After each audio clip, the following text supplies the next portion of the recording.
Texas A&M joins us on the panel. At the far end of the table, we have senior Chelsea Jennings. Next to her is senior Courtney Walker. Next to her is freshman Anriel Howard. And immediately to my right and your left is head coach Gary Blair. 2-minute opening statement from Coach Blair, please. 2 minutes?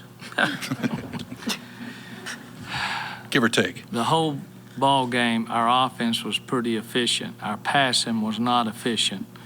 But we cleaned it up in the second half. Jordan was 6 turnovers in the first half, 0 in the second half. The third quarter was the difference, 13 out of 18 from the field, 3 out of 3. And that has been our Achilles heel the whole year, was third quarter. I thought when we were able to rest our kids, I thought Danny and Coop came in and did a heck of a job, knocked down, gave us 9 points right there, and Curtis was doing fine at the point guard position except for that last pass. 21 second half points. I kept calling Walker's play and CJ's play earlier, Jennings' play earlier, because I think they're the best mid-range shooters in the country because they work at it. They work at it, and they're quality seniors, and they know what we have to have. And when Walker got tired, she started going to the lane and drawing fouls. But it was a team effort. Happy for our team. Missouri State gave us everything that we wanted. Snow's a very good player. And they just play like their coaches played the game. Every one of those coaches, and I recruited 2 of them, lost both of them. Every one of those coaches is bringing experience and Final Four experience and Kodak All-American experience to that team. And that's why they've been to more Final Fours than A&M has. They've been to 2. We'd love to see what 2 looks like. Is that 2 minutes? About, yeah. About. Questions for our student athletes, please. Let's start with Ronnie here in the front.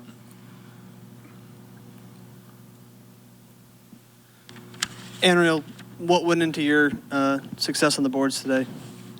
Well, today is March 19th, and about 10 years ago, my mom, she was in the hospital, and her line went flat twice. And so March 19th has always been a day for sacrifices and accomplishments with her and I, and a lot of other things have happened on March 19th. But that one, of course, is the one that stuck out to me the most, and I just really did it for her. I didn't know I had that many, but I played really hard for her, and I'm glad I can get this accomplishment for her. Right here in the center. Courtney, can you talk about the end of the third quarter? It kind of seemed like nobody could stop you. I just got hot. I think the beginning of the quarter, when the team was hot, we had just got out in transition more, or at least that's what it felt like to me. I think it was a couple of layups I had got in transition, and then after being able to get to the hole, I stopped hesitating on my shot, and that helped me out a lot with the follow-through. But like Coach Blair said, he just kept calling my play, and he just goes to who's hot because, you know, that's what's going to make the team the best. And so when somebody gets hot, he goes to them, and that's just what happened. Over here on the right, Cease. Courtney, Coach touched on, but what about the turnovers early? You and Jordan had a lot of turnovers. What was the explanation, do you feel, for that? Coach Blair, you know, mentioned in our after-game talk that we hadn't played in 20 days, so there was a little bit of rush, a lot of excitement, our last NCAA tournament, you know, and just careless passes. I know some of Jordan's was just me, or a couple of them were to me, and I didn't come to the ball, and other ones were just throwaways and not making the right read on the defense. I know one, I passed it right to the other team, but just being able to be focused, I'm glad we were able to at least have a stretch there in the third quarter where we really focused, really tuned in, and we're going to have to be able to bring that for the whole game on Monday. Ronnie. Chelsea, how do you feel the suspensions pregame affected the team, and did you feel any added pressure being thrust into the starting lineup? I've been in this position when Courtney Williams was out with a back injury, so I'm used to being in this position, so it brought no extra nervousness or anything like that. And just A&M is known for the 12th man, and we have a senior leader that's down right now, and we all stepped in and we did our part, and we're going to keep going. In the back. Anriel, you said that you didn't know that you had that many rebounds. It never really kind of occurred to you. But is there a point in the game, though, where you feel like, I really feel like I'm getting a lot more rebounds than I normally do? I mean, does it ever, at some point, though, pop up like, it feels like I never not get the ball? Well, with about 4 minutes left, I was on the bench and the coaches were like, come on, you got to get some rebounds. And Coach Blair pulled me aside and was like, I need 2 rebounds out of you. I was like, okay. And then I just went out there and got some rebounds. And everybody was cheering when I got the first one. So I was like, what's going on? So. Anything else for student athletes? Ladies, congratulations. Thank you. Thank you. Thank you. Hey, Mom, hello. Okay, I will. Thank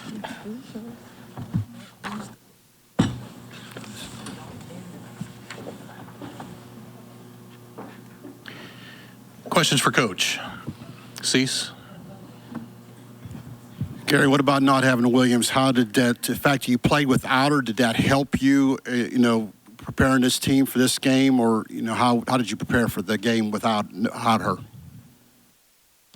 We had Tuesday, Wednesday, Thursday, Friday to get ready, okay?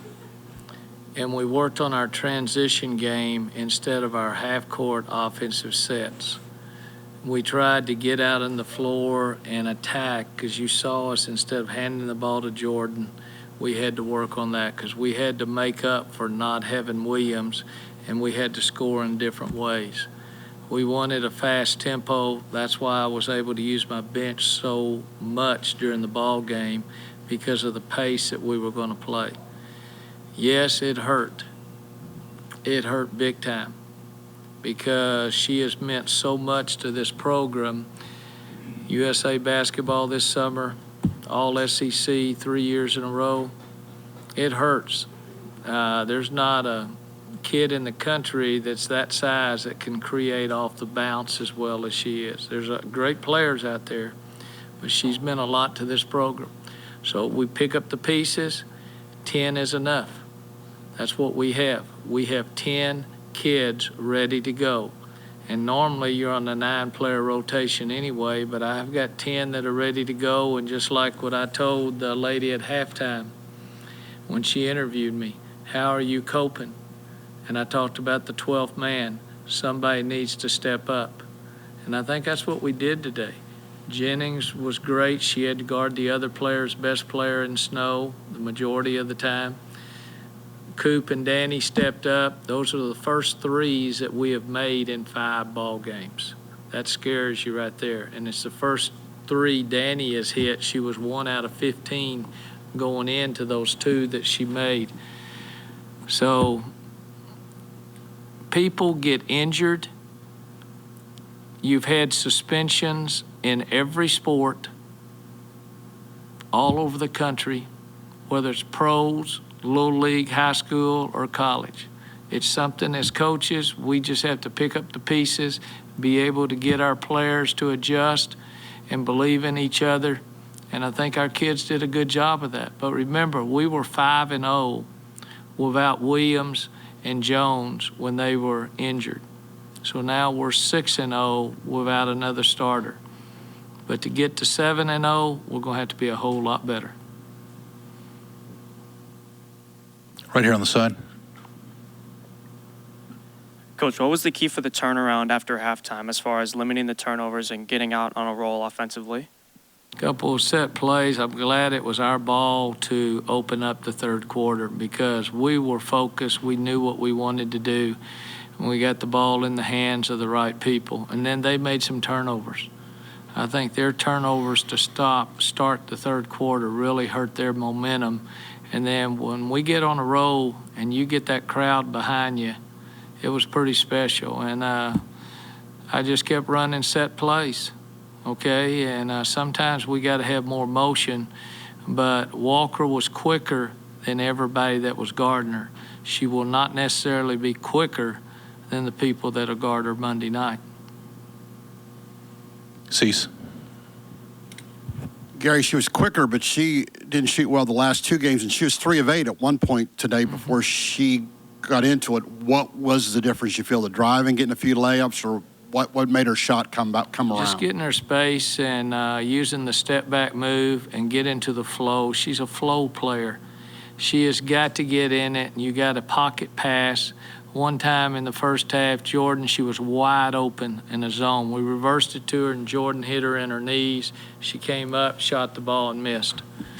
When we're rolling, we're a great passing team, and we're putting there, and all that shooter has to do is turn her feet and move and get into the flow. You see it every night on TV, and what always makes a great shooter is a great passer, learning how to pocket pass. David, over here on the right. Gary, what was the key for Anriel to get off like that? She had 9 rebounds in the first quarter. Well, she knows one thing. If you'd watch her every day in practice, she's the Energizer bunny. The ball is shot, and she's going. Maybe a little bit of that is because of her track background, being a triple jumper or whatever. She's just a high-energy person off the court and on the court. She wants to be the next ESPN, Carolyn Peck. She told Shanae, who was doing the ball game, I want your job. I mean, she wants it all. And once we teach her the game of basketball more, but right now, I'm not having to teach her anything. I just say, go fetch it. And she goes and finds it, and gave her confidence that she scored on a couple of those offensive moves. Whereas in the SEC and the size that we go against, like Florida State, those were slapped back at us a lot. But she got her confidence because generally the people she was going against were her size. In the back. Coach, will Courtney or Shalante be available on Monday, or do you even know yet? No.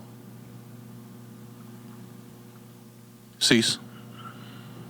You touched on the week about how tough it was to sell tickets with a short notice. You got 4,000. You know, what was your thoughts on the crowd today, Gary?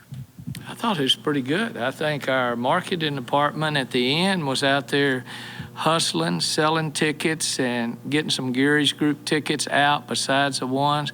We had a number of people that came up to me while I was sitting there watching the first game and said, hey, I just want you to know, we just drove in from Oklahoma City. We're here. We're driving right back first thing in the morning, and then we're going to drive right back on Monday. That's what Aggies are all about. So we're using that as a plus between Oklahoma City and us. Got time for one or two more?